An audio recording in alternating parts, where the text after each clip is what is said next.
Olá, queridos, graça e paz da parte do nosso grande Deus e Salvador, Jesus Cristo.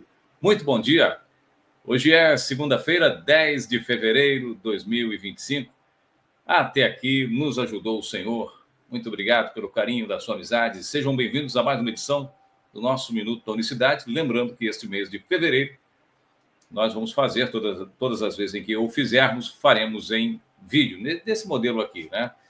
Há quem prefira, né? Assim a gente tem um contato mais próximo do que somente no áudio. Mas o Minuto da Unicidade, no seu modelo, né, no seu padrão original, é áudio, tá? Tem a vinhetinha, o fundo musical, aquele processo todo. Mas a gente não pode ficar sem comunicar com você.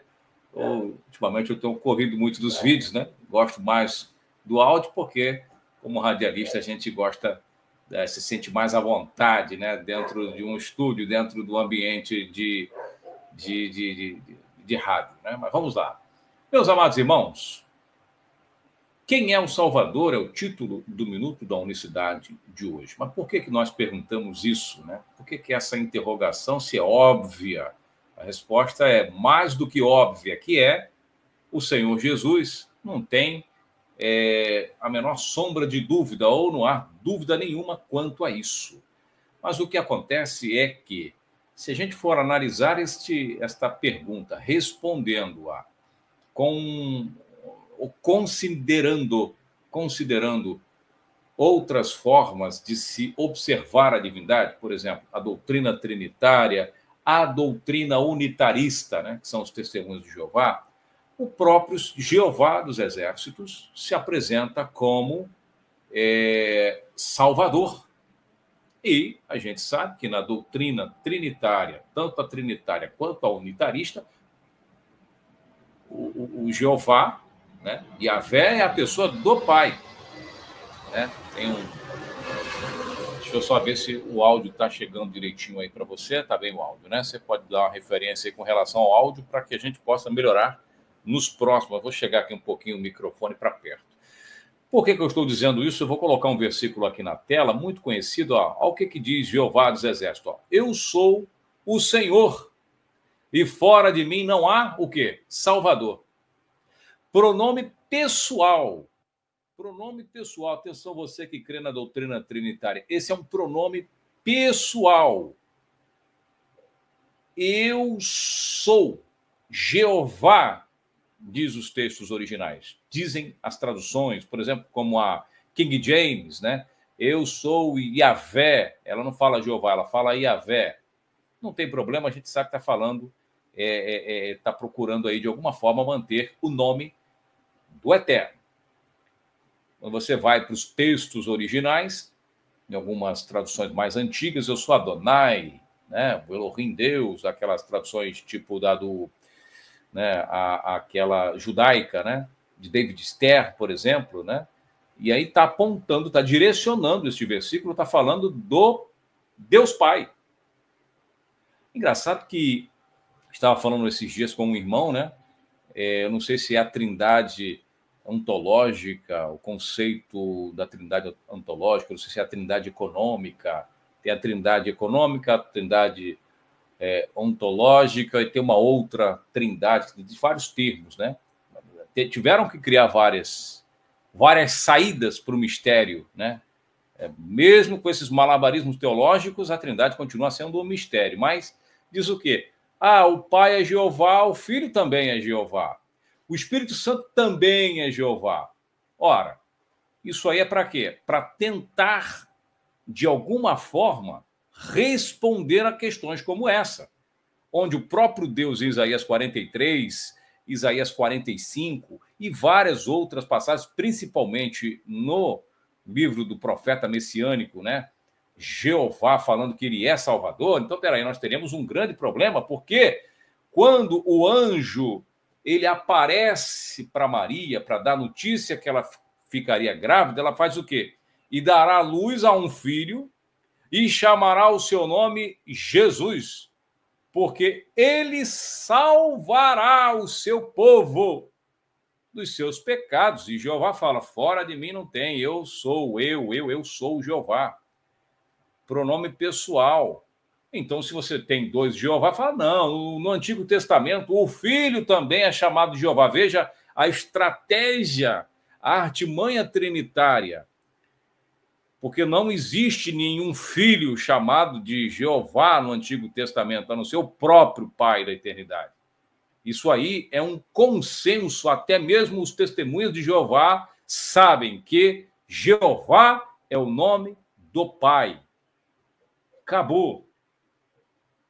O nome do filho, hein? Jesus. E Jesus, o filho, se apresenta como sendo ele o próprio Jeová dos exércitos. E isso lhe custaria a vida, ou melhor, isso lhe custou uma cruz também por blasfêmia, né? Lhe custou a morte, mas ele ressuscitou e está vivo pelo século dos séculos. O apóstolo Paulo, ele fala, anote aí para você conferir depois, a gente cita esse versículo inúmeras vezes. Paulo fala: estamos aguardando a bendita esperança e manifestação da glória do nosso grande Deus e Salvador, Jesus Cristo, o qual deu a si mesmo. Tito 2, 13 e 14. Então, Paulo, ele faz uma ponte. Ele escreve para Tito dizendo, olha, ele é o nosso grande Deus. Quem é o grande Deus? Jeová. E Salvador. Fora de mim não há Salvador. Quem é? Jeová, Jesus Cristo. Então, essa história de que os três têm nome de Jeová, Jeová não poderia dizer isso aqui e deixar de fora outro Salvador, que é o Senhor Jesus. E se os três se chamam Jeová, ele não poderia usar esse pronome aqui, eu. Ele teria que usar no plural, né? Nós somos o Jeová dos exércitos, não é? Não é lá o Gênesis 1, 26, façamos? Então ele teria que usar nós somos Jeová. Nós somos o Senhor. Nós, porque são três pessoas dentro da substância, outra blasfêmia, né? Deus é uma substância. É aquela questão de Tomás de Aquino, né? Que os três desfrutam da mesma substância. Que substância? Que negócio é esse? A gente vai falar em outros vídeos essa questão da substância. O que é substância, né?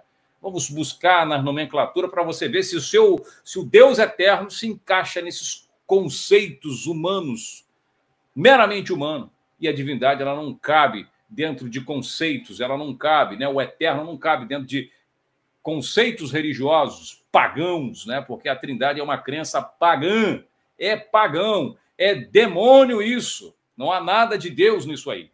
É verdade, tem que ser dita. Mas por que nós falamos isso diuturnamente, né? Sempre que nós temos a oportunidade, nós falamos isso todos os dias, incansavelmente. Porque isto é bom e agradável diante de Deus, nosso Salvador. Qual deles? Se são dois ou três, que quer que todos os homens se salvem e venham ao conhecimento da verdade. 1 Timóteo 2, 4, 5.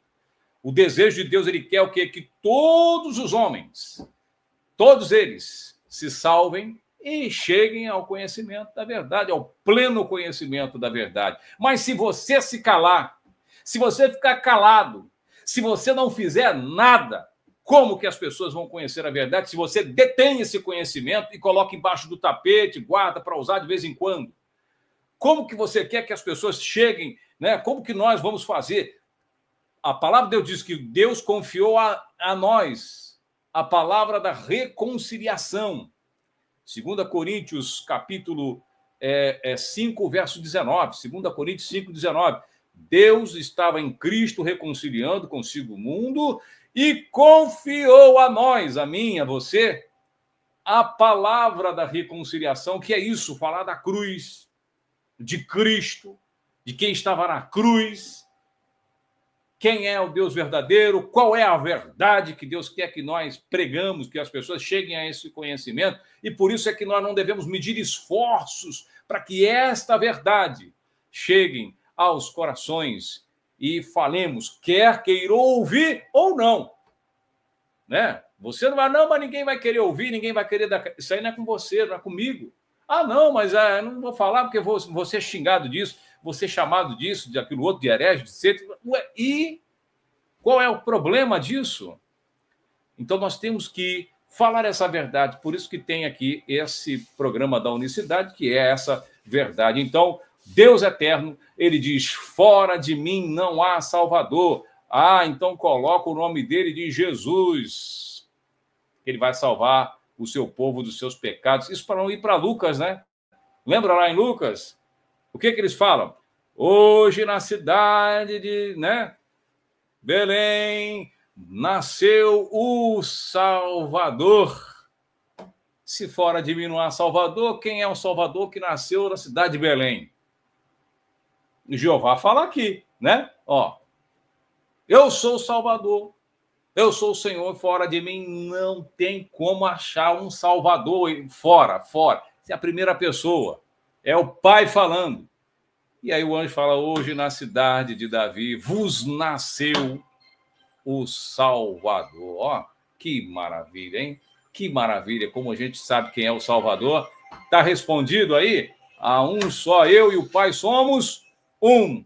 Olha, eu vou ficando por aqui. Que Deus abençoe você. Na descrição desse vídeo tem o nosso contato, tem um meio de se tornar um parceiro desse ministério, tem o nosso livro, né? Jesus, o único Deus verdadeiro, a maior revelação da Bíblia. E logo mais, não perca, às 8 horas da noite, o programa Nossa Voz na Rádio Betel. Lá falamos dessa verdade também para as pessoas. Seja um mantenedor, né? Uma pessoa fiel a nos ajudar nessa. Nós precisamos de ajuda. Talvez você não tenha, de repente, os mesmos recursos aí, né? Hoje em dia, falar na internet não é tão difícil. Você abre o celular e já está fazendo uma live, liga o laptop, compra um microfonezinho simples, uma câmera, já está falando, mas aí depende também da pessoa ter, né? Tem pessoas tímidas, pessoas que não conseguem se expressar, ou às vezes não tem tempo para fazer isso. Tudo bem, mas seja um parceiro, então. Ajude a gente ficar mais tempo no ar, com um programa de rádio, por aqui, envie uma colaboração, uma contribuição, seja um parceiro fiel desse ministério, que, né, a gente, enquanto Deus nos der essa condição, vamos estar aqui falando, né? Mas oremos para que Deus levante também outras vozes, né? E se junte-se a nós também nessa corrente de pregação desta verdade gloriosa. Eu vou ficando por aqui, um forte abraço, amanhã a gente se fala, graça e paz. Deus abençoe a todos de maneira rica e abundante.